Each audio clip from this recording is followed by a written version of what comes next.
His Brother's Keeper by W. Jacobs. Anthony Keller, white and dazed, came stumbling out into the small hall and closed the door of his study noiselessly behind him. Only half an hour ago he had entered the room with Henry Martle, and now Martle would never leave it again until he was carried out of it. He took out his watch and put it back again without looking at it. He sank into a chair and, trying to still his quivering legs, strove to think. The clock behind the closed door struck 9. He had 10 hours. 10 hours before the woman who attended to his small house came to start the next day's work. 10 hours. His mind refused to act. There was so much to be done, so much to be thought of. God, if only he could have the last 10 minutes over again and live it differently. If Martle only had not happened to say that it was a sudden visit and that nobody knew of it. He went back into the back room and, going to the sideboard, gulped down half a tumbler of raw whiskey. It seemed to him inconceivable that the room should look the same.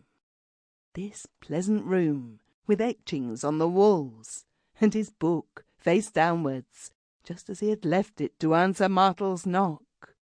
He could hear the knock now, and the empty tumbler smashed in his hand, and he caught his breath in a sob. Somebody else was knocking. He stood for a moment, quivering, and then, wiping some of the blood from his hand, kicked the pieces of glass aside and stood irresolute. The knocking came again, so loud and insistent that for one horrible moment he fancied it might arouse the thing in the next room. Then he walked to the door and opened it.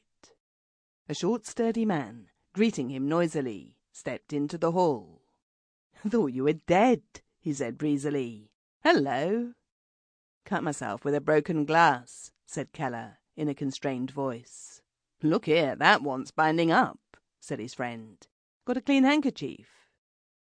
He moved towards the door and was about to turn the handle when Keller flung himself upon him and dragged him back. "Not there," he said thickly. "Not there." "What the devil's the matter?" inquired the visitor, staring. Keller's mouth worked. "Somebody in there," he muttered. "Somebody in there. Come here." He pushed him into the back room in a dazed fashion. Sample complete. Ready to continue?